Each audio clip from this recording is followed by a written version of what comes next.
Alors, vous dire comment protéger les récifs coralliens, je ne sais pas si vraiment...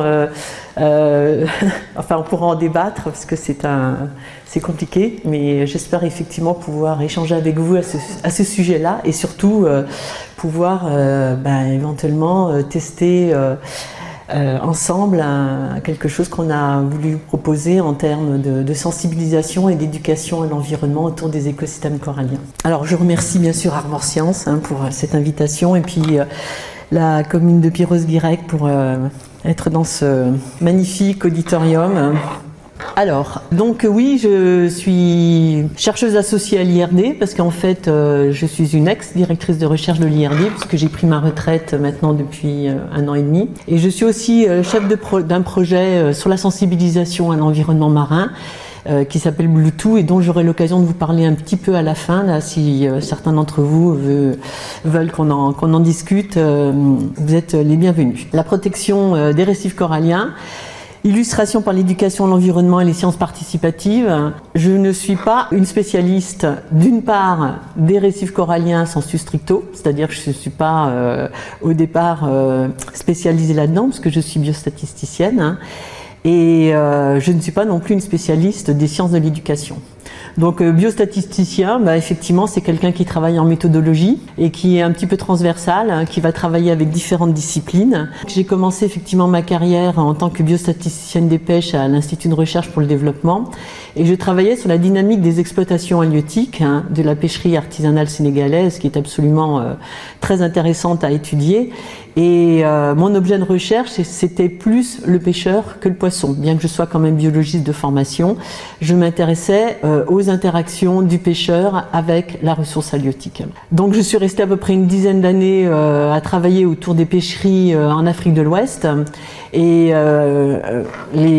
ensuite, donc la décennie suivante, je suis partie effectivement dans le Pacifique pour travailler en écologie halieutique en tant que biostatisticienne. Alors l'écologie halieutique, l'halietique c'est les sciences sur la pêche, et donc j'ai voulu réintégrer une dimension écologique à ma problématique de recherche et d'aborder donc ces interactions entre les ressources, leur environnement et les usages dans les écosystèmes coralliens. Donc j'avais travaillé sur les écosystèmes marins côtiers et là je me spécialisais un petit peu plus sur ces écosystèmes coralliens. Et là j'ai mis une photo avec une pêcheuse de poulpe, c'est-à-dire qu'après les pêcheries artisanales, commerciales et professionnelles du Sénégal, entre autres, ou d'Afrique de l'Ouest, j'ai notamment abordé des problématiques qui concernaient les petites pêcheries côtières de subsistance et aussi des pêcheries de loisirs, puisque là on était dans les années, on va dire 2000, et on commençait à parler de la protection des écosystèmes marins avec la mise en place d'aires marines protégées et donc avec le fait de travailler sur la régulation des usages reliés avec la protection de l'écosystème marin. Et donc moi c'est un petit peu ce qui m'intéressait, tous les usages, que ce soit des usages reliés avec la pêche mais aussi avec la plongée, des choses comme ça. Et les 10 dernières années de ma carrière, eh bien, je me présente comme une biostatisticienne en interdisciplinarité parce qu'en fait, je me suis rendu compte que pour faire des propositions, des recommandations en termes de gestion des pêches, pour essayer de faire des changements de comportement, c'était quelque chose qui était très très difficile finalement avec les adultes, de changer de comportement. Et j'ai commencé à m'intéresser aux enfants. D'où l'intérêt que j'ai porté à ces aspects de sensibilisation et sciences de l'éducation. Et donc j'ai commencé à regarder des problématiques qui concernaient les représentations sociales que les populations locales peuvent se faire des écosystèmes marins et donc à aborder des questions effectivement de sensibilisation et d'éducation pour essayer de former les générations futures. Alors les récifs coralliens, donc en haut à gauche vous avez un beau récif, donc le récif c'est bioconstruit, c'est une bioconstruction qui vient d'un petit animal qu'on appelle le polype, qui est le corail.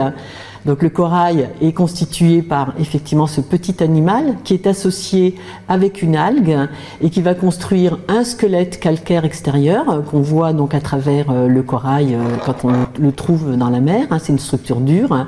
Et ce qu'on appelle le récif corallien, en fait, c'est un édifice corallien où il y a du corail, mais pas que ça. Il y a aussi d'autres organismes qui sont associés avec cette calcification de cet édifice que l'on trouve dans la mer, hein, tels que des algues calcaires, on va trouver des mollusques, on va trouver énormément d'organismes qui sont associés avec ce qu'on appelle le récif corallien. Alors pour moi, le récif corallien, c'est en fait quelque chose de très large. C'est pas que le corail, la patate de corail, ou ce récif, cet amas corallien que l'on peut voir. C'est aussi les platiers, les récifs que l'on voit sur ce qu'on appelle le récif barrière. Donc dans la deuxième photo, on voit le récif barrière qui va délimiter un lagon. Donc en fait, pour moi, le récif corallien, c'est tout un écosystème où il y a une barrière, il y a un lagon, il y a des récifs qui sont au bord de l'îlot, de la terre, hein, ce qu'on appelle le récif frangeant. Alors la troisième photo va montrer davantage l'île, une île corallienne avec son lagon et son récif barrière et avec des bateaux et des voiliers qui sont dans le lagon. Donc pour moi en fait le récif corallien, je parle en fait d'écosystème corallien où l'homme a aussi sa présence. Et donc c'est vraiment toutes ces interactions de l'homme avec la ressource vivante et son environnement qui m'intéressaient en tant que chercheuse. Le récif corallien, c'est aussi de la biodiversité, bien sûr, c'est connu pour être très très riche au niveau de la biodiversité. Donc vous avez une photo avec le plancton, phytoplancton, zooplancton, qui est le premier élément de la chaîne primaire, de la chaîne alimentaire hein, dans les écosystèmes et qui joue un rôle très très important au niveau de la productivité de l'écosystème. Vous avez donc des invertébrés comme ce bénitier que l'on voit. Alors une petite chose en passant, le bénitier, vous voyez son manteau est bleu. Pourquoi il est bleu? C'est comme le corail, c'est parce qu'il y a des algues qui sont associées à son manteau et qui vont en fait faire la photosynthèse et nourrir soit le polype, le corail, soit le mollusque, contribuer en fait à produire des protéines. Donc c'est une association qui se passe entre deux organismes vivants, des interactions qui sont aussi tout à fait intéressantes à étudier. Il y a les poissons coralliens, ces petits poissons coralliens qui vont être des indicateurs de l'état de santé du récif corallien, et des poissons aussi qui sont des ressources hein, qui vont être exploitées par des pêcheurs. Vous avez des mammifères marins comme ces vaches marines que l'on voit en dessous. Et puis il y a aussi donc des hommes, il y a des usages qui sont reliés avec l'écosystème corallien. Donc là vous avez par exemple une personne qui exploite, c'est de l'aquaculture d'algues, qui exploite des algues, qui font pousser des algues à Madagascar. La pêche de loisirs, donc la navigation de présence, hein, le tourisme, des acteurs du développement qui sont reliés avec ce récif corallien. Vous avez un gestionnaire qui est représenté, puisque voilà, il y a la gestion, la mise en place d'une aire marine protégée, le rôle important effectivement de la gestion. Et puis j'ai mis aussi des petits-enfants qui sont des usagers du récif corallien. Ce sont des enfants à Madagascar qui jouent avec des petites pirogues pour profiter de ce qu'ils voient aussi eux dans le milieu corallien qui les entoure sur leur île. Alors j'ai représenté donc cette carte où on voit donc les endroits où moi j'ai eu l'occasion de travailler dans le cadre de mon unité de recherche, hein, bien sûr en métropole, dans les outre-mer français, donc en Nouvelle-Calédonie où j'étais affectée pendant 5 ans, et dans l'océan Indien, donc à Madagascar et la Réunion, qui sont deux sites sur lesquels cette unité de recherche qui s'appelle Entropie travaille actuellement avec des collègues qui sont affectés sur site, puisqu'une des caractéristiques de l'IRD, de l'Institut de recherche pour le développement, est d'être affecté sur les sites pour effectivement passer du temps à faire la recherche au niveau local. Alors les récifs coralliens, donc c'est quoi? Vous voyez tout ce qui est en orange, hein, on est dans la zone intertropicale. Ce qu'on appelle donc ces écosystèmes coralliens avec ces édifices récifaux, en général se trouvent donc dans cette zone d'eau entre 18 degrés et 30 degrés. C'est leur température optimale. Il leur faut une transparence de l'eau, donc ils sont pas très très profonds. Qu'est-ce qu'il leur faut aussi? Des conditions de salinité données. Il ne faut pas un pH qui soit trop acide. c'est un pH autour de 8 en général, au niveau de la salinité. Donc ce sont des conditions environnementales bien particulières qui font qu'on trouve ces édifices coralliens et ces beaux récifs qui enchantent un petit peu tout le monde, que tout le monde connaît à travers notamment les médias, si on n'a pas eu l'occasion d'aller dans ces endroits-là. Mais sinon, nous, dans nos outre-mer français, on a la chance effectivement d'avoir des représentants de ces récifs coralliens dans les trois océans, en fait, hein, océan Indien, océan Pacifique et puis Atlantique. Alors nous, l'UMR Entropie, l'UMR Unité Mixte de Recherche, on n'intervient pas beaucoup dans l'Atlantique, c'est plutôt dans l'Indo-Pacifique. Les récifs coralliens représentent moins de 0,2% des océans, donc c'est vraiment une petite pointe d'épingle hein, par rapport à la superficie de nos océans. Par contre, ils concentrent 25% de la biodiversité marine. Donc ce sont vraiment des écosystèmes qui sont très emblématiques, c'est pour ça qu'on en parle beaucoup, hein, qui ont une valeur, une richesse en termes de biodiversité exceptionnelle. Hein, et la France, en fait, est responsable d'environ 10% des récifs coralliens dans le monde. Hein, et donc, on a vraiment une responsabilité sur le plan national de préserver ces récifs, hein, parce que 10%, on est le 4e pays au monde, après l'Australie, l'Indonésie, puis le 3e, je ne sais plus c'est lequel, hein, mais on est le 4e pays à avoir autant de récifs coralliens. Donc, on a vraiment une responsabilité sur le plan national. Hein. Alors les perturbations des récifs, il y a des perturbations naturelles et des perturbations anthropiques. Hein. Donc on parle bien sûr du réchauffement climatique. Alors, vous avez cette photo avec ce magnifique récif corallien qui est tout blanc. Ce qu'on appelle le blanchissement du corail. On en a entendu parler ces dernières années. Hein. Chaque année, on a des phénomènes de blanchissement parce qu'il y a réchauffement de l'eau.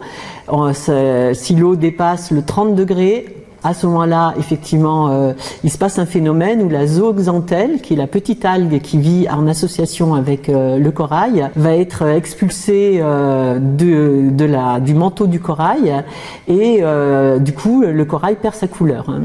Et donc, il devient tout blanc. Et si le stress dure trop longtemps, 3 semaines, ça va plus, le polype il va mourir parce que l'algue l'aide à s'alimenter, comme je disais tout à l'heure, mais ce qui est extraordinaire avec le corail, avec le polype, c'est qu'il a la capacité de se nourrir lui-même avec ses petites tentacules. Le polype c'est comme une petite anémone, et donc il a des tentacules, il peut aller capturer des proies, hein, du plancton, et s'alimenter, même si la zooxanthelle n'est pas là, et donc il peut survivre, mais il ne faut pas que ça dure trop longtemps. Et donc au-delà de 3 semaines à plus de 30 degrés, là il va finir par mourir. Et c'est donc ce qui s'est passé notamment sur le grand récif australien, dans la grande barrière d'Australie, hein, qui a vraiment eu un gros blanchissement, mais c'est ce qu'on a vu nous aussi en Nouvelle-Calédonie et puis dans l'océan Indien. Réchauffement climatique, en fait, il y a trois types de perturbations. Il y a donc la température de l'eau, il y a l'acidification de l'eau. L'acidification de l'eau, et du coup, les échanges qu'il y a entre le carbone au niveau de l'eau, parce que l'océan est un puits de carbone essentiel hein, pour notre planète, qui joue un rôle très important pour le climat. Et donc, tous ces équilibres vont être perturbés, et notamment la calcification pour le récif corallien va être affectée. L'acidification, la température, l'augmentation du niveau de l'eau, comme je vous le disais, le récif, il lui faut de l'eau très claire, donc il est en surface hein, en général, et quand si ça augmente trop vite, le temps qu'il pousse pour pouvoir retrouver de la lumière, les choses vont trop vite actuellement, et c'est quand même un gros problème. Hein. Donc on s'attend effectivement à des grosses modifications de l'écosystème corallien à cause du réchauffement climatique. La surexploitation des ressources, donc au niveau des poissons et puis des autres ressources, est un problème aussi bien sûr au niveau des perturbations qui vont jouer sur l'écosystème corallien, puisqu'ils représentent aussi des ressources alimentaires très importantes. Le récif corallien offre ce qu'on appelle des services écosystémiques aux populations très importants, hein, que ce soit, comme je disais tout à l'heure, au niveau du tourisme, des activités économiques et notamment des activités aussi qui concernent l'alimentation des populations qui vivent dans ces zones. Et la zone intertropicale, il y a beaucoup de pays qu'on appelle du Sud, hein. Avant on les appelait les pays en voie de développement, hein, mais des pays pauvres, hein, de très grande pauvreté comme Madagascar, et donc c'est quand même un petit peu une catastrophe qu'il y a un déséquilibre au niveau de ces écosystèmes. Donc vous avez cette photo en bas où il y avait le beau récif et puis voilà ce que c'est qu'on a par la suite.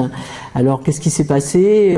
Destruction des habitats à cause du chalutage, destruction des habitats à cause d'un ancrage avec un gros paquebot touristique qui est venu et puis qui a complètement raclé avec sa chaîne l'habitat corallien. On a malheureusement vu ça. Hein.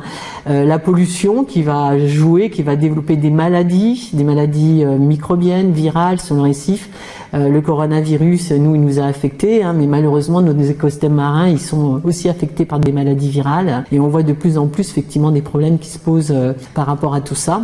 L'hypersédimentation qui va jouer beaucoup sur l'état de santé du récif corallien puisque il filtre, il est très sensible bien sûr à la transparence de l'eau comme je disais, puis il va capturer les particules qui sont en suspension et donc la déforestation, l'activité minière hein, vont générer davantage de sédiments dans les eaux et ça affecte aussi énormément les récifs coralliens. Donc il y a un cumul de plein de perturbations, des perturbations qui sont naturelles, le cyclone.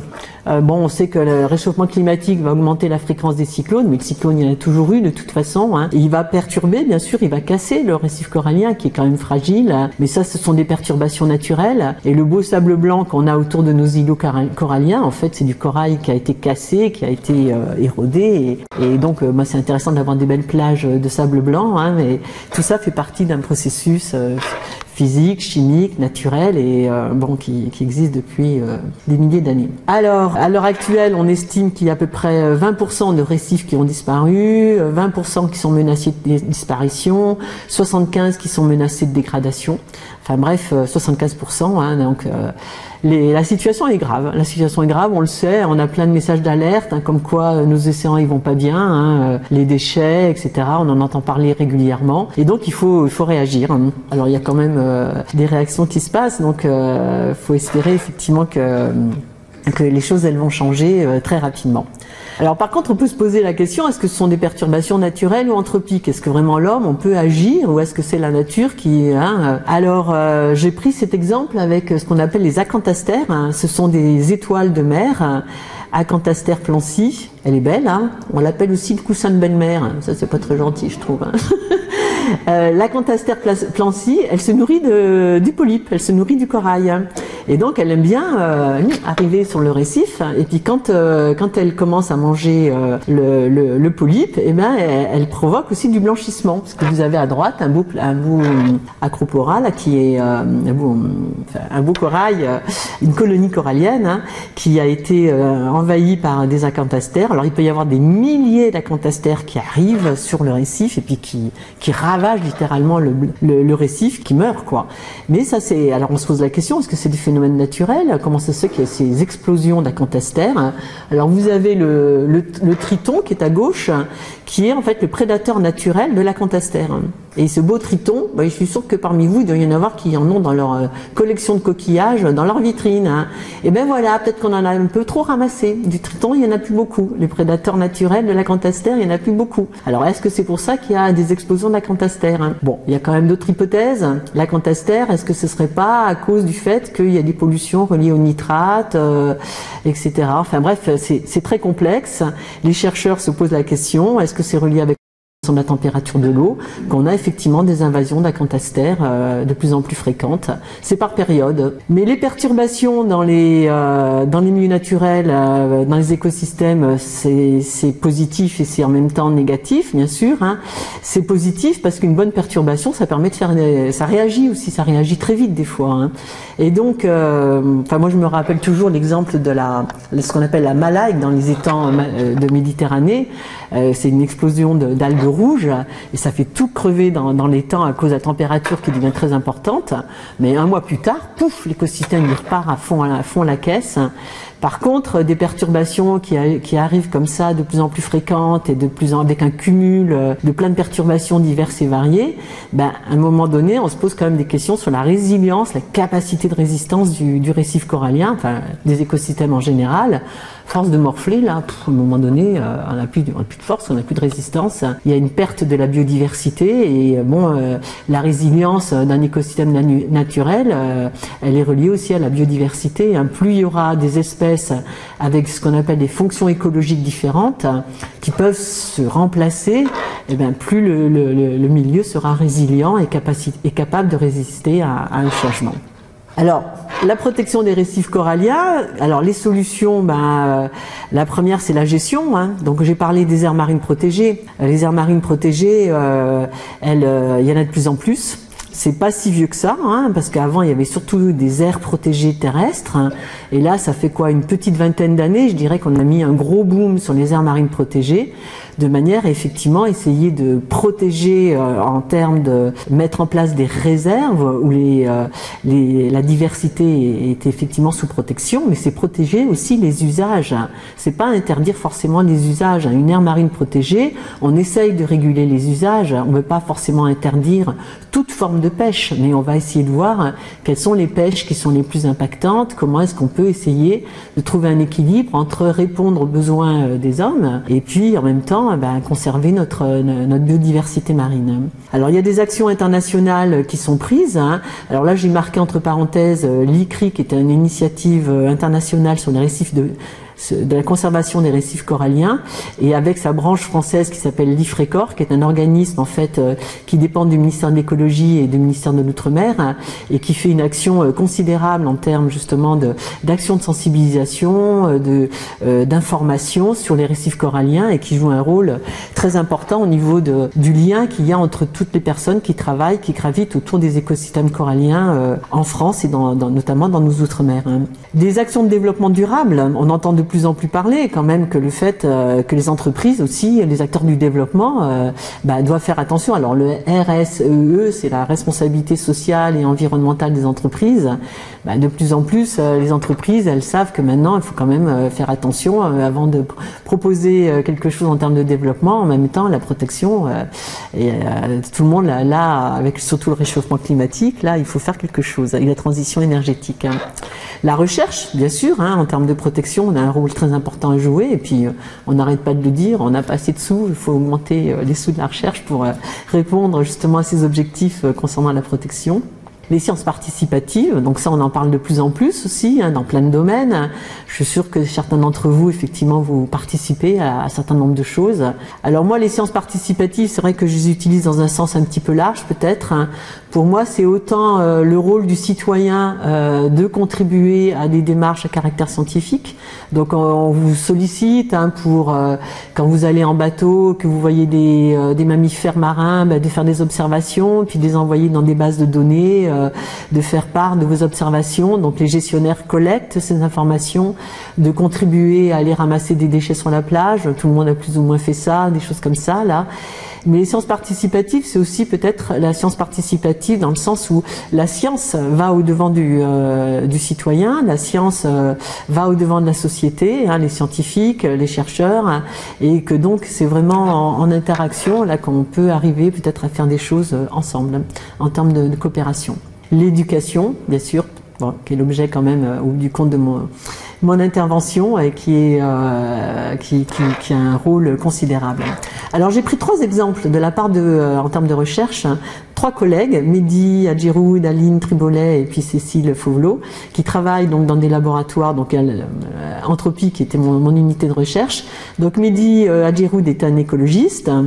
Aline est biogéochimiste, et puis Cécile, c'est une généticienne. Alors en quoi est-ce qu'éventuellement ils peuvent aider, amener des éléments de réflexion, en tout cas des solutions. C'est vrai que nous, la recherche, ça prend toujours un petit peu de temps, hein, avant que les choses se mettent après, se traduisent en termes d'actions concrètes, en termes de gestion. Donc en tant qu'écologiste, il travaille sur la diversité, la structure, la démographie des assemblages coralliens. Donc il essaye de comprendre comment les espèces sont là ensemble et comment leur relation avec l'habitat. Alors j'ai pris une photo que je trouve très jolie. C'est une thèse qu'il a encadrée récemment sur une lave corallienne, une lave volcanique à l'île de la Réunion. La dernière coulée de lave en 2017, je crois, qui a été recolonisée par du corail. Donc vous voyez, c'est beau à gauche là, c'est beau, belles petites fleurs de corail là, de différentes espèces. Et donc il a suivi dans le cadre de cette thèse, il a comparé différentes laves qui ont différents âges avec des communautés coralliennes donc qui ont différents âges pour essayer de comprendre le principe du recrutement et de ces assemblages d'espèces coralliennes en termes de biodiversité. Alors je ne sais pas si vous savez, mais le corail, comment est-ce qu'il se reproduit? Eh bien, il pond. Il pond. Donc vous avez à droite une ponte de corail. C'est le corail, donc le polype va émettre des œufs et aussi des gamètes mâles qui vont être fécondés, les œufs vont être fécondés dans l'eau. Et ce qui est extraordinaire, c'est que ça se passe quasiment de façon synchrone, au cours d'une même nuit, de pleine lune, à un moment donné, au début de l'été austral, pouf, les coraux se mettent à pondre ensemble, partout, à peu près autour de la même île corallienne, et c'est même dans les aquariums, je crois que ça se produit aussi. Mais et donc Mehdi, il suit le recrutement, parce que c'est une fois que l'œuf il est fécondé, il y a une petite larve qui part dans l'océan par les courants. Elle est embarquée. Et comme énormément d'organismes marins qui sont embarqués en fonction des courants et qui vont à un moment donné revenir dans un endroit où ils vont pouvoir s'installer sur un substrat et puis commencer à grandir. Et donc lui, il travaille là-dessus, sur le recrutement. Donc il pose des plaques vierges dans différents endroits, dans différents types d'habitats, plus ou moins perturbés, pour faire des comparaisons entre les facteurs environnementaux, comment est-ce que ça peut affecter le recrutement du corail. Et donc à droite, vous avez la plaque qui a été colonisée au bout d'un certain temps, et vous avez le bébé corail qui est là à gauche, là, du Pocinoporidé ou de l'Acroporidé. Donc c'est le bébé corail, et qui va se mettre à grandir, et ça grandit par bourgeonnement, ça fait des bourgeons. Et en fait, c'est ça qui va développer au bout du compte une belle fleur corallienne. C'est une colonie de corail, de polypes, qui sont tous issus en fait du même bébé, qui ont bourgeonné. Donc ils ont tous les mêmes caractéristiques d'un point de vue génétique. Et donc voilà, c'est comme ça que peu à peu le récif il se constitue. Alors voilà le type de question qui regarde en disant est-ce qu'on peut comprendre en fonction des âges des communautés coralliennes, comment se constituent ces communautés, pour essayer de faire des prévisions en disant voilà, si effectivement je suis dans des conditions qui ont été modifiées, qui ont changé, qu'est-ce que c'est qu'on peut prédire pour le futur? Alors les prévisions, elles sont quand même pas terribles actuellement, c'est qu'on a l'impression qu'effectivement il va y avoir une perte de la biodiversité, c'est pas les mêmes espèces qui seront là, mais par contre c'est quand même assez encourageant, parce que dans des conditions extrêmes, on trouve des espèces de corail qui résistent. Bon là vous avez des espèces type Acropora qui sont assez fragiles, assez sensibles, mais des espèces comme ce qu'on appelle le Porites, qui est une grosse boule de corail qu'on voit des fois qui font l'objet de forages pour tirer des grosses carottes, pour voir un peu l'évolution au cours du temps, sur plusieurs centaines d'années, en fonction des changements de climat qu'il y a eu au cours du temps, voir des évolutions qu'il y a au niveau soit de la composition chimique ou éventuellement des espèces qui étaient présentes, enfin pas des espèces mais des caractéristiques chimiques qu'il y a au sein d'un Porites. Biogéochimie, donc le devenir du récif corallien, c'est en fait un équilibre entre la croissance et l'érosion du corail. Donc le corail, c'est effectivement on a dit, un squelette calcaire extérieur qui va être fragilisé en fonction d'un certain nombre de fragilisé ou renforcé en fonction d'un certain nombre de critères. Et puis c'est aussi de l'érosion qui fait que il se détruit. Et donc l'érosion, il y a de l'érosion mécanique, il y a de l'érosion biologique, il y a des organismes qui vont aller gruger un petit peu le corail, qui vont aller manger le polype. On a vu la cantastère, puis en même temps, évidemment, elle fragilise tout le calcaire, parce qu'après le corail il est mort.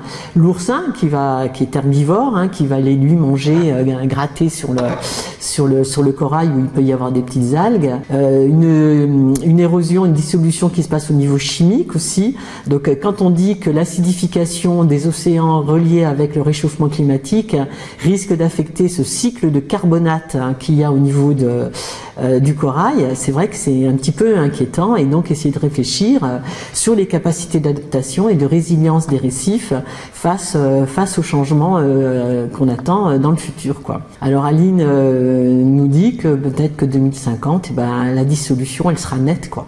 Il y aura plus d'érosion que de croissance, et du coup le corail il est affecté par l'acidification, et donc les organismes qui perforent le corail vont aller de plus en plus facilement aller rejoindre le petit animal qu'ils veulent éventuellement manger à l'intérieur. Du coup, tout ça Tout ça interagit et bon, vous voyez à peu près la complexité des différents phénomènes qu'il faut étudier et donc c'est pour ça qu'on a besoin d'avoir des approches pluridisciplinaires. La généticienne, c'est quoi son travail? On parle de biodiversité spécifique. Dans le corail, il y a des associations de différentes espèces. Le corail, le tricoréier qui est un serpent qu'on trouve en Nouvelle-Calédonie. Il y a des requins, il y a des mammifères, il y a des poissons, etc. Mais on parle aussi de biodiversité génétique. Donc elle travaille sur la biodiversité génétique pour voir comment, au sein d'une population, les individus d'une population, donc là on prend les requins, vont être différents au sein d'une même espèce. Et pourquoi on fait ça? C'est pour essayer de comprendre la connectivité qu'il y a entre des stocks géographiquement séparés. Est-ce qu'ils sont reliés ensemble? Est-ce que il y a des possibilités effectivement que si un endroit est perturbé, un autre endroit peut recoloniser l'endroit perturbé, des choses comme ça, quoi. Donc la génétique, voilà, ils le font sur des animaux comme les poissons, sur des invertébrés, enfin sur tout le vivant, mais ils le font aussi dans la masse d'eau. C'est ce qu'on appelle maintenant l'ADN environnemental. Et ça, c'est des recherches qui sont menées actuellement, où en fait on va collecter dans la colonne d'eau l'eau pour détecter des traces d'ADN. Vous avez tous entendu parler de l'ADN qui est utilisé pour des enquêtes policières, où on va trouver un cheveu qui traîne quelque part dans un environnement. Dans la mer, c'est pareil. Les poissons, ils laissent du mucus, des écailles. On retrouve des traces dans lesquelles finalement on peut faire de l'ADN environnemental pour, à travers les différentes manips qu'ils font au niveau de leur analyse du séquençage de l'ADN, retrouver une composition spécifique. Quels étaient les organismes qui ont pu coloniser, qui ont pu être en relation avec cette eau qui a été prélevée dans l'environnement. Et ça, c'est intéressant parce qu'en fait, c'est des approches qui sont récentes pour essayer de voir si on peut avoir des indicateurs de biodiversité différents de ce qu'on faisait avant, notamment avec les inventaires des espèces présentes effectivement dans le milieu, comme ce que peut faire Mehdi Hadjiroud quand il fait l'inventaire des espèces qu'il rencontre sur site avec un plongeur, bien sûr, qui fait des comptages. Bon, puis donc une biostatisticienne dans tout ça, qu'est-ce qu'elle peut faire en termes de recherche? Moi je travaillais sur les indicateurs, des indicateurs de l'état de santé, donc en travaillant avec des données qui venaient de différents chercheurs comme ça, des spécialistes de différents domaines, et puis j'essayais moi à mon niveau de réfléchir sur des indicateurs qu'on pouvait fournir pour l'aide à la gestion, pour aider les gestionnaires à prendre des décisions, donc des indicateurs de biodiversité, des indicateurs sur les usages, sur les pressions. Est-ce qu'on peut arriver à trouver alors des indicateurs classiques qui sont utilisés dans le domaine de la pêche, ça va être par exemple la quantité de capture totale ou le nombre de bateaux qui sont sortis pour avoir un indicateur de la pression de pêche sur un milieu. Mais en fait, on peut imaginer plein de sortes d'indicateurs. Et là, ces dernières c'était quand la grande mode des indicateurs? Ça a commencé dans les années 2000, je pense. Enfin, à la fin, moi, j'en pouvais plus avec les indicateurs, là, mais ça partait un peu dans tous les sens. Mais c'est nécessaire, savoir si on est dans le vert, ou dans le rouge, ou dans le orange.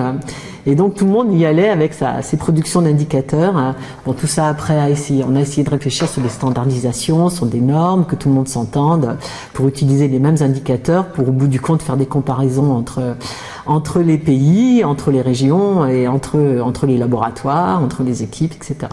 Et puis, donc après les indicateurs, je me suis dit, on va travailler un petit peu sur la sensibilisation. Donc la sensibilisation, mon déclic initial, c'est un programme de recherche. Un programme de recherche qui a été lancé en 2003. 2003, il y a un gros colloque international un gros congrès international sur la conservation de la nature qui a eu lieu en Afrique du Sud, à Durban, et donc de l'UICN, où effectivement il y a eu des décisions sur le plan international de dire il faut faire quelque chose. Maintenant, c'est urgent. Il faut mettre en place des aires marines protégées. Donc les objectifs, chaque pays a pris l'engagement de mettre peut-être 20% en aires marines protégées, ces zones nationales, ces zones côtières voire hauturières, 20% voire 30%. Donc tout le monde s'est dit on va y aller. Et donc dans ce programme-là, moi je travaillais sur les indicateurs et ça concernait le Pacifique Sud. Et donc en 2003, il faut dire que Jacques Chirac est allé en Australie et a dit la France va s'intéresser aux récifs coralliens. Il était temps, hein, parce qu'effectivement, avec tous les récifs qu'on avait, notamment dans le Pacifique, et donc ils ont mis des moyens assez considérables par l'Agence française pour le développement. Et il y avait une action qui s'appelait dissémination des résultats de la recherche auprès des populations locales. Bon, on a dit tiens, bah ouais, on va répondre nous à cette action, entre autres. Hein. Et donc c'est là qu'on a conçu la mallette Maréco. La mallette Maréco, qui est une mallette pédagogique, le récif entre nos mains, qu'on a créé donc avec une collègue et puis avec des conceptrices avec nous, là, qui contient 3 jeux pédagogiques qui étaient destinés donc pour les populations locales du Pacifique. Alors c'est ce que je viens vous présenter un petit peu là. Alors la mallette Maréco, elle a été diffusée un peu partout dans l'océan Indien et puis dans le Pacifique. À l'heure actuelle, on en a à peu près 300 qui ont été édités et diffusés. Donc là, je vous ai marqué notamment le Vanuatu et la Nouvelle-Calédonie, où c'est là qu'on a commencé à faire les prototypes de jeux. Donc on avait 3 prototypes de jeux en 2010 qui ont été testés, qui ont bien marché. Et puis en 2000, le programme après été terminé. Donc en 2012, on s'est dit bah ce serait bien de mettre ces prototypes de jeux dans une même mallette. Une mallette est destinée à une classe de 30 jeunes, 30 gamins. Une mallette est destinée pour une classe primaire. Et donc on s'est dit bah on va essayer de les utiliser dans les fêtes de la science. Alors dans la fête de la science, on a vu que ça marchait bien en métropole, à La Réunion. Et donc fallait qu'on continue quoi. Donc on avait à peu près une cinquantaine de mallettes qui avaient été faites à l'époque.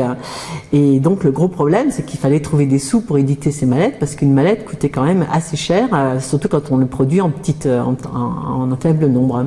Puis là, à l'IRD, on nous a dit, oulala, mais attendez, les chercheuses, là, qu'est-ce que vous faites là? C'est peut-être pas trop l'objectif d'une chercheuse, de chercheur, de faire des mallettes pédagogiques. Il y a des associations qui font ça, il y a des organismes spécialisés, il y a des boîtes privées. Et donc, on a trouvé comme moyen pour continuer à travailler avec notre bébé, puis à l'utiliser, puis à sensibiliser des enfants, à l'utiliser comme outil de recherche. Un outil de recherche, la mallette Maréco, pour travailler sur les représentations que les enfants se faisaient des écosystèmes coralliens. Donc, du coup, ça nous a permis d'avoir des sous, de faire 100 nouvelles mallettes. Et puis, depuis, on continue notre petit bonhomme de chemin. Et il y a des nouveaux programmes qui utilisent encore la mallette pour essayer d'en faire encore 100 et puis de continuer à faire de la sensibilisation dans l'océan Indien. Mais enfin, bon, c'est un petit peu galère chaque fois, parce que c'est vrai que c'est pas trop de notre ressort de nous occuper de ce genre de choses, quoi. Alors la mallette, son objectif, c'est découvrir et apprendre, faire connaître et comprendre, et aimer et protéger. Hein, c'est tout simple. Donc on passe par le jeu. On passe par le jeu pour essayer de transmettre des connaissances que nous on a sur les récifs coralliens. Et donc notre objectif quand même, bien sûr, informer, sensibiliser, éduquer, on est d'accord. Mais c'est surtout essayer de changer les comportements. Avec l'éco-citoyenneté qu'on met de l'avant, la responsabilisation environnementale, favoriser de la cogestion, favoriser des décisions collectives. Enfin bref, on a des objectifs qui sont quand même assez ambitieux. Et donc c'est quand même effectivement la participation et l'interactivité avec la science. Donc on s'était rendu compte avec Pascal qu'on avait un rôle quand même considérable à jouer en tant que chercheuse auprès justement de la société pour accompagner quand même tout ce qui se passe d'un point de vue éducation et environnement, et puis transmettre nos savoirs, et puis sortir quand même de nos espaces de laboratoire. Alors les trois prototypes de jeu, c'est un album qui s'appelle Les couleurs du récif, qui est sur la perturbation du récif corallien, la perte des couleurs. C'est fait pour les plus petits. Et donc c'est du collage-coloriage. C'est un jeu de cette famille sur le récif, autour de la biodiversité du récif, pour en fait avoir des familles avec des membres des familles qui permettent de véhiculer des informations sur la classification des organismes et sur la systématique et les interactions qu'il y a aussi entre les organismes au niveau de la biodiversité.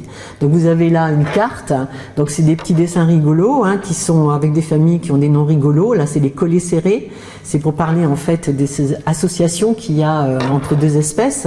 Donc là c'est le commensalisme, où le rémora va se coller contre le requin pour pouvoir manger les résidus du requin, se faire balader, enfin bref, il profite avant tout du requin. Et donc on essaye d'inculquer un certain nombre de choses avec un petit texte qui donne des informations sur le point de vue écologique. Vous avez donc les deux jeux qui sont sur la droite qui vous montrent qu'on a fait la mallette bilingue, parce que nous le côté francophonie était aussi très important. Et vous avez donc le jeu de plateau. Le jeu de plateau qui était sur les usagers, les perturbations et la gestion, et qui est un jeu de petits chevaux, un jeu de dés, hein, tout bête. Mais donc c'est pour des enfants qui avaient à peu près jusqu'à l'âge de 11 ans, hein, ce qu'on ciblait. Et donc c'était pour essayer d'inculquer des choses sur la gestion, la coopération entre les acteurs. La mallette est accompagnée d'un livret éducateur pour donner des informations. Donc là, il y a un exemplaire. S'il y en a qui sont intéressés, on pourra y revenir. Hein. Représentation sociale des écosystèmes marins. Donc ça, je vous ai dit, on a essayé d'utiliser la mallette comme outil de recherche. Donc en fait, on a utilisé le dessin, on a fait dessiner les enfants dans différents endroits, de nous dessiner le récif corallien ou de nous dessiner la mer, d'utiliser un protocole qu'on a mis en place avec la mallette Maréco pour voir un petit peu quel va être l'impact de la campagne de sensibilisation sur les représentations que les enfants se font de l'écosystème, et donc de revenir 2 mois plus tard, faire de nouveau un dessin, puis de voir un peu l'évolution des dessins. Donc on a une base de données de plus de 1600 dessins, qui est dans un protocole scientifique très rigoureux, où on a fait des entretiens, des questionnaires au niveau des profs, etc., etc. Bon, je passe un petit peu vite, il y a une grille de lecture pour passer du dessin à une analyse quantitative statistique, puisque moi, en tant que biostatisticienne, je faisais l'analyse avec des descripteurs pour essayer de voir quelle était l'évolution des représentations des dessins. Alors, juste quelques exemples de l'effet des dessins. Enfin l'effet de la campagne de sensibilisation. Donc là, vous avez en haut à gauche, c'est en métropole, hein, dans les Pyrénées-Orientales. Dessine-moi le récif corallien. Récif corallien, c'est quoi? Donc on lui parle une barrière récifale, une barrière corallienne, ça dit quelque chose. Du coup, cet enfant a fait une barrière qui correspond en fait aux flotteurs qu'on voit sur la mer. Hein, c'est ce qu'il connaissait lui. Hein. Il connaissait pas du tout le récif corallien. Et après la campagne, on voit qu'on a effectivement là une augmentation de la connaissance en termes de, il y a des coraux, il y a des poissons, il y a des pêcheurs. Alors les autres exemples vous montrent aussi l'évolution qu'on a d'une manière générale. Donc nous, ce qu'on a constaté, c'est qu'il y avait plus d'organismes et de couleurs qui traduisaient la biodiversité du récif, plus de précision entre les coraux tabulaires, c'est ça que je cherchais tout à l'heure, le mot tabulaire, et branchus, des représentations de certains cycles biologiques, hein, là vous avez un poisson qui a mangé un autre poisson, une meilleure représentation de l'espace, enfin bref, nous l'impact de Maréco en termes d'acquisition de connaissances, bon, il est assez significatif, c'était clair, il y a effectivement des choses positives après cette campagne. Alors ce qu'on a, d'un point de vue critique, c'est qu'on se rendait compte qu'en fait on a utilisé le dessin, mais l'album qu'on a distribué aux élèves, l'image a énormément bien sûr orienté les dessins, donc là il y a peut-être un petit problème en termes de méthodologie. On s'est rendu compte que l'importance du formatage de la formation, alors on parle même de déstructuration cognitive, des fois le gamin initialement il avait une imagination absolument extraordinaire, puis à la fin ils ont tous le même type de dessin. Oh bah quelle tristesse, hein. Mince, qu'est-ce qu'on a fait là? On les a un peu homogénéisés, on les a formatés, ils nous ressortent ce qu'on leur a inculqué quoi. Et on se pose des questions sur l'ancrage des connaissances. Est-ce que au bout du compte ça dure? Donc là on a fait des expériences, on est revenu en Nouvelle-Calédonie 3 ans après. Du CE1, le gamin était passé en CM2, enfin plusieurs enfants, hein, et on se rendait compte que même si on leur avait plus parlé de récif corallien, mais ils avaient bien sûr, ils avaient eu quand même des notions qui étaient bien ancrées, et puis ils étaient fiers de nous montrer les connaissances qu'ils avaient. Le jeu préféré des enfants, c'était le jeu de plateau. Mais alors, comment est-ce qu'on pouvait évaluer l'impact du jeu de plateau? Parce que dans les dessins, on voyait pas trop le jeu de plateau. Pourtant, ça restait le jeu favori, parce que c'était le plus ludique, ils s'amusaient avec les dés, etc. Et notre gros constat, ça c'était assez évident au départ, mais là on n'était pas des spécialistes nous d'éducation, hein, c'est qu'il y a quand même avant tout un fort impact du professeur en termes d'appropriation de l'outil. Donc tout dépendait en fait du prof, la façon dont il s'était approprié de l'outil et ce qu'il en a fait. Alors juste un petit exemple, bon, voilà, en termes d'appropriation de l'outil, si vous voulez, vous avez en bas à gauche là les activités manuelles qui ont pu être menées par le professeur pour faire des choses qui étaient extérieures à la mallette pédagogique, comme redessiner faire des posters sur les récifs coralliens, faire de l'art plastique, emmener les enfants à aller visiter une réserve marine parce qu'on leur avait inculqué des choses sur les réserves marines, donc faire des activités extra programme relié avec Mareco en tant que tel, et donc insertion de l'outil pédagogique dans le programme scolaire, insertion de l'outil pédagogique dans l'établissement scolaire. Ça, c'est vraiment des choses importantes, parce que le jour où le prof y part, eh ben ça y est, c'est terminé, il faut tout recommencer. Et en fait, si le programme scolaire, l'établissement scolaire s'approprie une démarche pédagogique, eh ben il va y avoir une suite. Différentes classes peuvent jouer avec, enfin s'approprier de l'outil, et tout ça, c'est des réflexions qu'on a eues par la suite. En termes d'appropriation de Mareco, j'aime bien donner l'exemple de Madagascar. Regardez les beaux dessins que nous faisaient les enfants de Madagascar.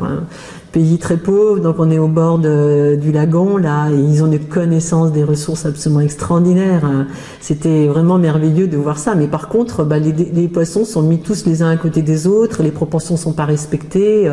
Ils ont une représentation, bon, c'est des gamins d'école primaire, hein, mais donc est-ce que c'est bien de leur inculquer effectivement des notions d'espace, l'écosystème? Donc nous, c'est des choses qu'on essayait de faire passer.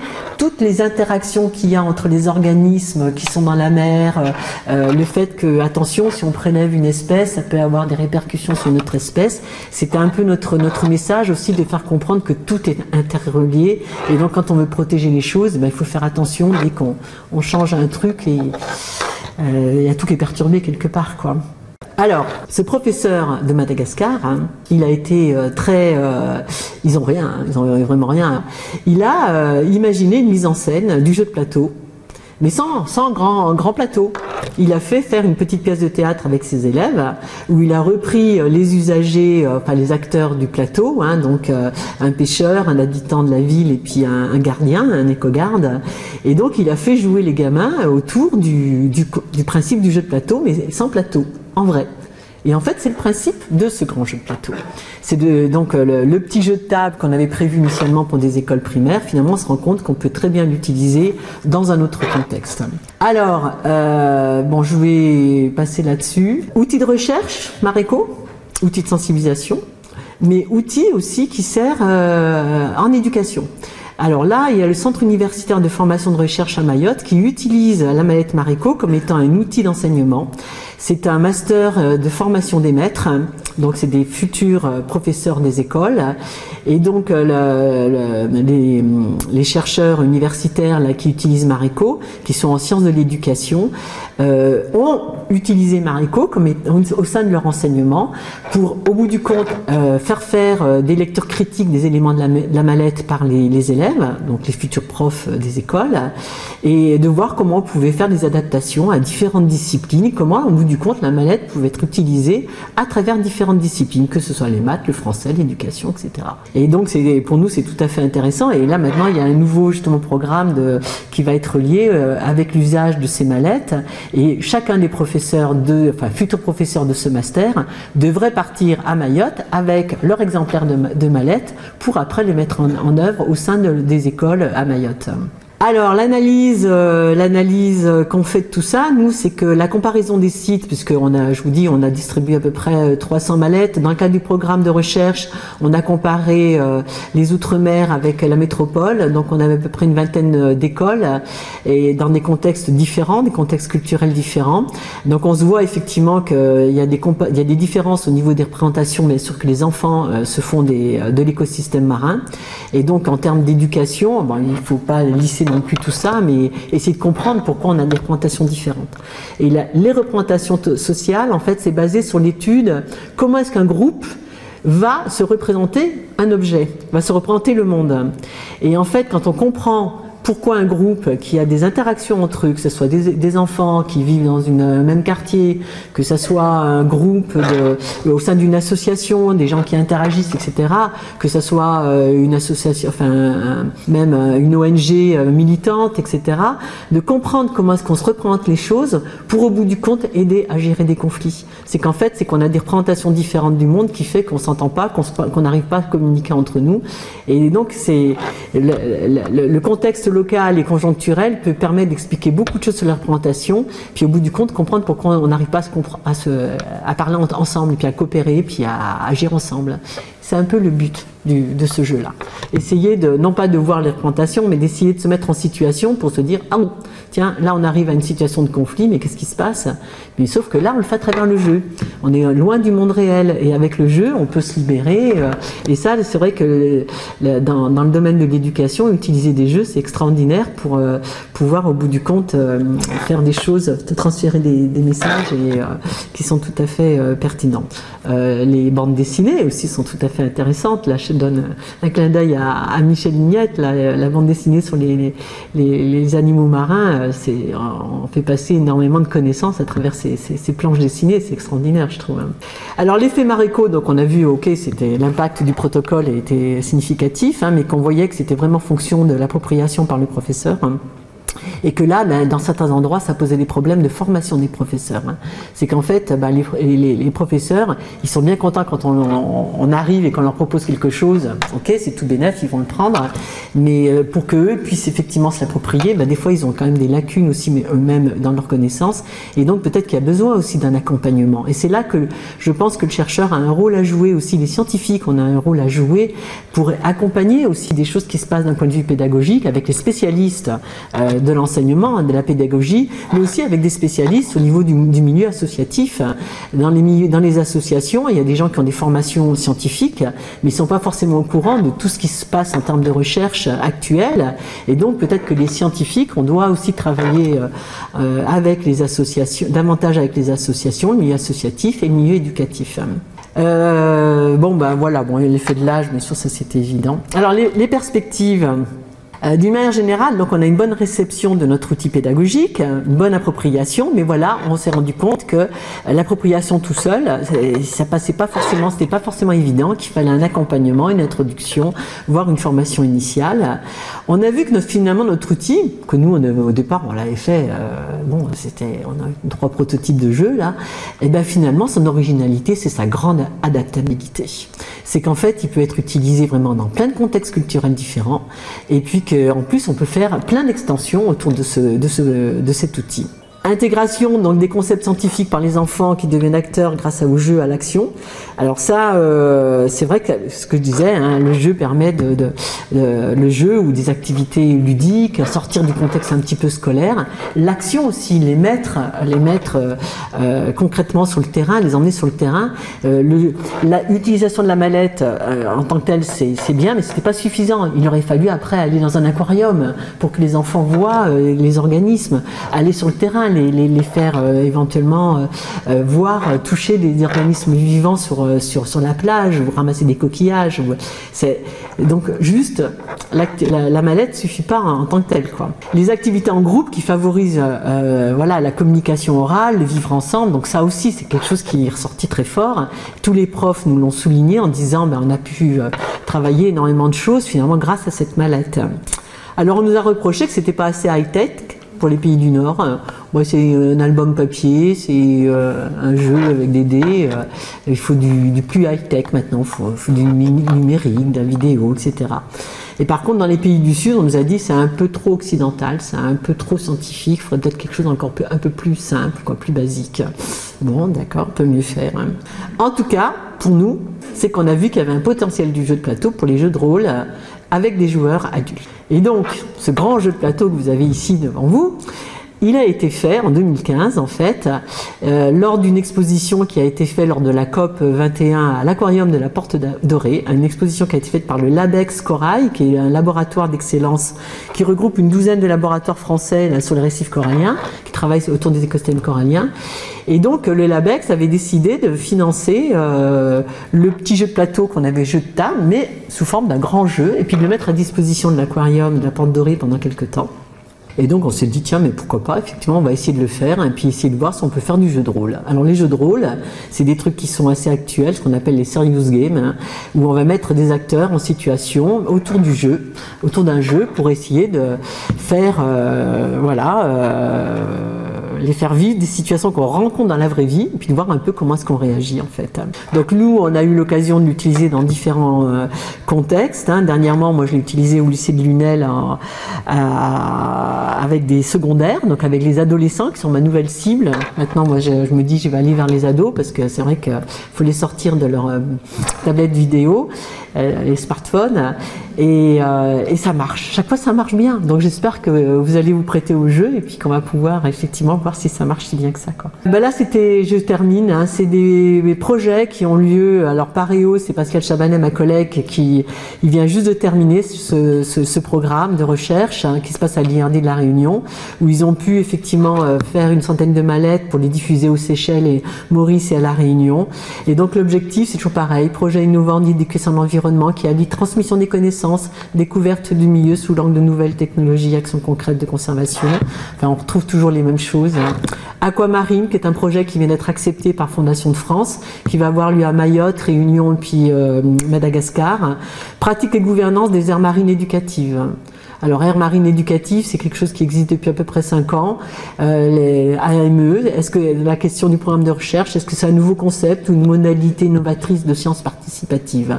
Donc, c'est des gens des sciences de l'éducation, anthropologues, des sciences biologiques et écologiques aussi qui vont travailler ensemble pour suivre ces expériences d'aire marine éducative qui se mettent en place de plus en plus partout. Peut-être que vous en avez une aussi sur votre côte. Il y en a à peu près 300. Et une aire marine éducative, on travaille avec une école. Donc c'est un rapprochement entre un milieu associatif, un milieu éducatif.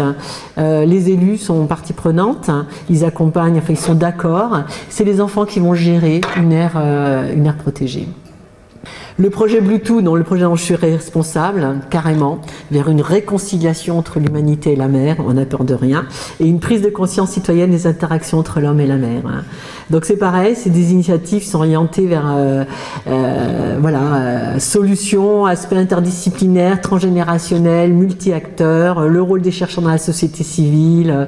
Enfin bref, on est dans cette mouvance actuellement, et donc on essaye notre objectif, c'est sensibiliser, informer les scolaires et le grand public aux sciences et métiers de la mer, parce qu'on sent que de plus en plus il y a une déconnexion entre l'homme et la nature, et puis les jeunes, les sciences, il faut les raccrocher. On voit, ils sont pas trop présents dans la salle. Là, il y en a quelques-uns, heureusement, et il faut aller au-devant d'eux. Donc nous, ce qu'on a trouvé avec Bluetooth, c'est carrément de les embarquer sur un bateau. Le Sea Explorer, donc c'est un outil pédagogique extraordinaire. C'est un catamaran qui fait 24 mètres de long. On peut embarquer jusqu'à 70 jeunes à bord. On a développé des ateliers scientifiques à bord pour leur faire vivre une sortie de terrain où ils vont maniper, ils vont faire une petite campagne océanographique, ils vont faire la collecte de plancton, ils vont essayer d'étudier la faune benthique à bord du bateau. Et donc il y a de l'observation. Le bateau est équipé avec des microscopes. On a essayé justement d'aider le bateau pour s'équiper de matériel scientifique. Le bateau peut accueillir des handicapés physiques. Enfin, c'est un super outil. Il est basé en Méditerranée. Le projet a lieu actuellement en Méditerranée, en relation avec 10 écoles du secondaire. Et donc, il y a ça, il y a le bateau, mais il y a aussi la rencontre avec des acteurs, des métiers qui sont reliés avec la mer, des acteurs professionnels, pour donner le goût aux jeunes d'aller vers la mer.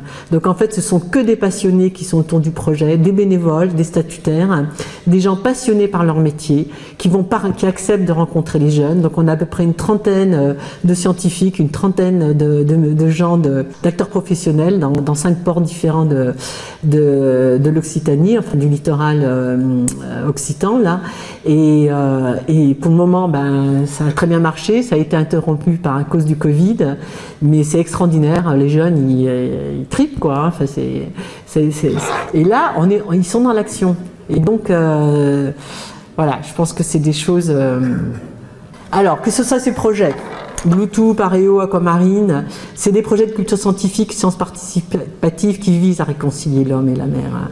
Ce sont des projets pédagogiques qui sont orientés vers les générations futures. Ce sont des projets qui sont multipartenariales, intergénérationnels et interdisciplinaires. Ça aussi, ça me paraît super important. Le multipartenarial, c'est super difficile. Travailler avec les associations, je suis désolée, mais c'est super difficile. Travailler avec le milieu éducatif, je suis désolée, mais c'est super difficile. Parce qu'on est chacun dans nos objectifs, nos contraintes, quoi.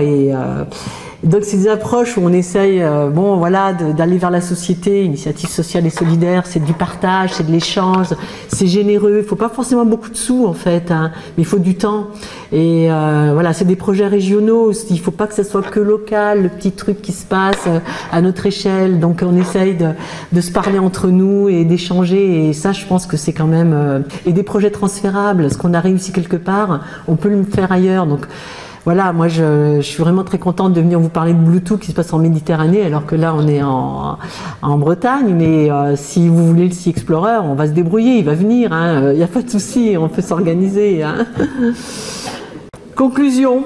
Et puis, ouais, j'avais arrêté. Donc, les coûts des projets, c'est vrai que si on essaie de relativiser moyens financiers versus moyens humains, au bout du compte, c'est beaucoup de temps, pas beaucoup d'argent. Et puis, combien de gamins qui sont sensibilisés, quel est l'impact? Finalement, mais ça coûte pas si cher que ça, quoi. Quand on voit les sommes d'argent qui sont dépensées pour faire des trucs des fois qui sont très importants, c'est des petites choses finalement qu'on peut faire et puis qui marquent beaucoup, hein, je crois. Les retombées au niveau scolaire, est-ce que vraiment il y a de l'acquisition des connaissances? Est-ce que vraiment on a réussi à faire passer des messages au niveau des sciences pour aimer les sciences? Moi je pense que oui, je pense que c'est à travers nos passions, hein, le fait que les jeunes rencontrent des gens qui sont passionnés, qui parlent de ce qu'ils aiment, c'est comme ça qu'on arrive à faire partager ce qu'on aime, quoi. Hein. Changement des représentations, alors là, chez les jeunes, bon, le mythe du scientifique, hein, quand ils nous rencontrent, ah ouais, c'est ça un chercheur, d'accord. Au niveau des cursus professionnels, comment on est arrivé à faire ce qu'on fait? Moi, quand je raconte mon cursus professionnel, ah bon, je voulais pas faire de recherche.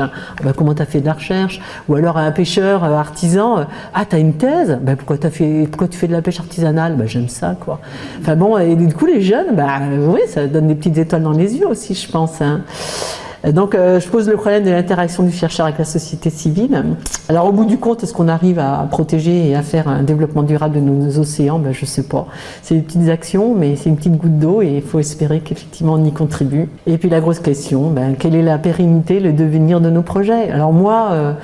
les 3 prototypes de jeux en 2010, jamais on n'aurait pensé qu'en 2021, j'aurais été là à Perros-Guirec en train de vous parler de Maréco, quoi. Hein. Donc au bout du compte, on a des belles surprises, hein, mais tout ça c'est des rencontres entre les gens, c'est des belles expériences sur le plan humain, je pense avant tout, et puis c'est ça qui est important là. Merci. Donc